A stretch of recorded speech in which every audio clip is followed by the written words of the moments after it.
Assalomu alaykum hurmatli saboqdoshlar. Tayyiba darsxonamizga xush keldinglar. Biz bugun i'rob darsimizning 27-darsini o'qiymiz.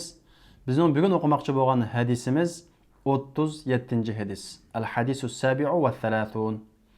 An ibn Abbas radiyallohu anhuma an Rasulillahi sallallohu alayhi va sallam فيما يرويه عن ربه تبارك وتعالى قال إن الله كتب الحسنات والسيئات ثم بين ذلك فمن هم بحسنة فلم يعملها كتبها الله عنده حسنة كاملة وإن هم بها فعملها كتبها الله عنده 10 حسنات إلى 700 ضعف إلى أضعاف كثيرة وإن هم بسيئة فلم يعملها كتبها الله عنده حسنة كاملة وإن هم بها فعملها كتبها الله سيئة واحدة.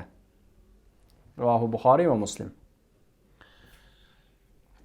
Endi biz hadisning tarjimasini qilsak, Ibn Abbas radhiyallohu anhumadan Rasululloh sallallohu alayhi vasallamdan rivoyat qildi. Rasululloh fima yarwihi an robbihi tabaraka va taala. O Rasululloh o'zining Robbi tabaraka va taoladan rivoyat qilganda, ya'ni rivoyat qilgan hadisda mundaq dedi. Demak, qandaq yada fima yarwihi an robbihi tabaraka va taala deb kelsa, ya'ni Rasululloh o'zining Robbidan rivoyat qilgan deb kelgan bo'lsa, bu hadisul qudusiy bo'ldi. Innalloha katabal hasanat was sayyiat. Allah Taala yaxshiliklarni va yomonliklarni yozdi. Ya'ni yaxshiliklarni, yomonliklarni yozishga farishtalarni qanday qildi buyurdi. Thumma bayyana zalik. Ondan keyin shuni bayon qildi. Faman hamma bi hasanatin falam ya'malha katabaha Allohu indahu hasanatan kamila. Kimiki bir yaxshilikni maqsad qilsa, hamma degan gap maqsad qilsa, falam ya'malha, uni qilmasa, yaxshilik qilishni o'yladi, lekin qilmadi. Katabaha Allohu indahu hasanatan kamila. Yazdı Allah Taala uni o'zining qashida to'liq bir yaxshilik qilib yozdi. Demak, Alloh taolo biz yaxshilikni o'ylaganga qanday qiladi? Savob beradi. Wa in hamma biha fa'amilaha katabaha Allohu 'indahu 10 hasanatin ila 700 ضعفin ila ad'afin kathira. Agar o bir yaxshilikni maqsad qildi, ondan keyin uni amal qilgan bo'lsa, yazdı Alloh taolo uni o'zining qashida 10 yaxshilikdan ila 700 ضعف. 700 sig'chilik ila ad'afin kathira. Nurg'un sig'chilik. 700 emas, 700 nima qanday qilib ko'paytiriladi. Va in hamma bi sayyi'atin, agar yomonlikni maqsad qilsa, undan keyin uni qilmasa, yomonlik qilishni o'yladi, lekin qilmadi. Alloh taolo uni o'zining qashida bir yaxshilik yozdi. Chunki yaxshilik o'ylagan bo'lsin, lekin qilmadi, yandi. Va in hamma biha fa'amilaha, endi yomonlikdan birini o'yladi, maqsad qildi.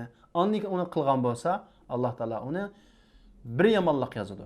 Demak, Alloh taolo shunday rahimki, yaxshilikni qilgan bo'lsa, 10 yaxshilikdan 700 etsa, undan nechasigacha ko'paytib beradi, ammo yomonlikqa bir yomonlik yozadi. Demak, hadisning mazmuni shu. Endi bu hadis sizlarga topshiriq shakllik hadis. Shunga sizlar bu hadisningki hammasiga tarkib qo'ysizlar, bu sizlarga topshiriq. Biz chunki biz hozir kelgan qadar tarkib qo'yib kelyapmiz. Endi sizlar o'zinglar tarkib qo'ydigan yerga keldinglar, bu sizlarga topshiriq. Endi bugun o'qiydigan ikkinchi hadisimiz Al-Hadithus Thaminu va 38-hadis.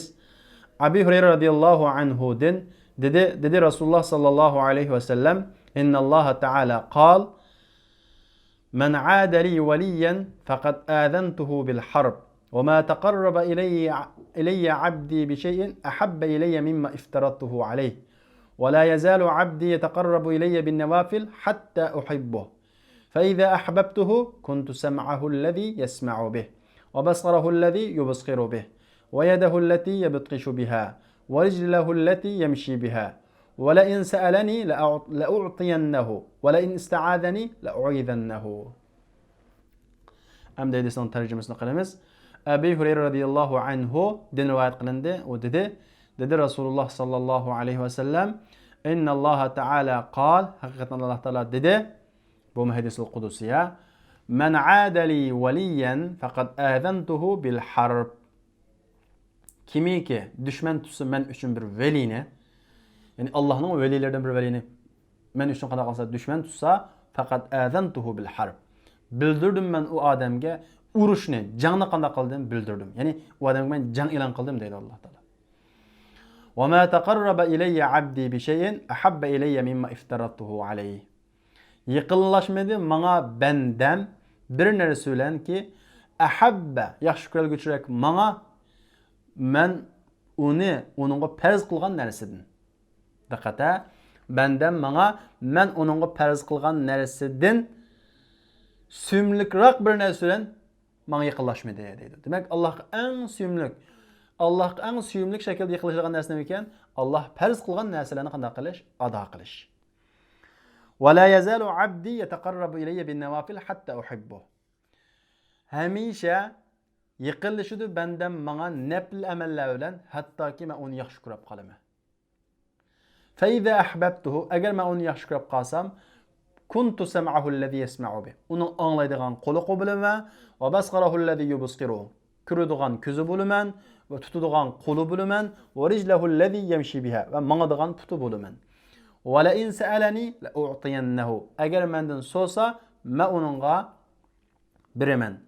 Wa la in ista'adani la u'idannahu. Agar mendan mag'firat talab qilsa, ista'ada, panohlik talab qilsa, men uningga panohlik beraman deydi. Demek, bu hadisin mazmununa ait güzel hadis. Men adali valiyen. Veli kim için? Men için bir velini düşman tutsa degani ki veli degan nima? Allazina amanu va kanu yattaqun. Shunda Allohning velilari, Allohga ishongan va taqvodor bo'lgan kishilar Allohning velilari. Demek, Alloh taologa eng yaqinlashadigan, eng suyumli ish qaysi? Farz ibodatlar.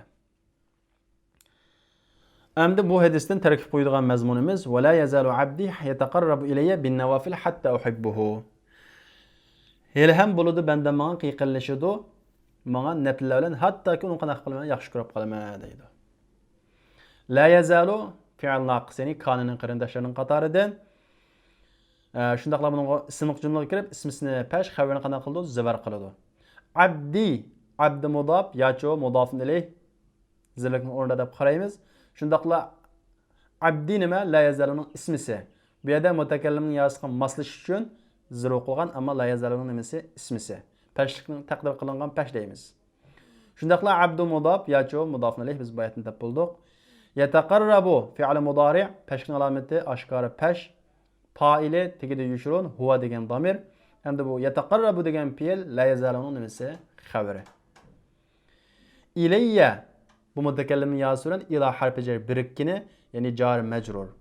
Bin nevafil o'xshashla ba harfi cer nevafil mecrur. Hatta g'oya harfi, hattaki deb tarjima qilamiz shunga. Uhibbuhu deki uhibbu fi'l mudari'. Uhibbahu fi'l mudari'. Nimishqa zvar qildi? Chunki hatta kirganlik uchun. Faili yushrun damir ana degani hu maf'ulun bihsi. Hu nimasi? Maf'ulun bihsi zvarlik o'rinda deymiz. Endi bu hadisin sizlarga topshiriq bildigan mazmun va la in ista'adani la u'idannahu. Mush o'ringa sizlar tarkib qo'ysizlar, bu sizlarga topshiriq. Unda bo'lsa vaqtlar bugungi darsimiz bu yerda oxirlashdi. Kelarki soatlik darsimizni ko'rishaylik. Assalomu alaykum. اطلب العلم أخي فهو درب به نور به ترقى به تحيا عالما حرا فخور.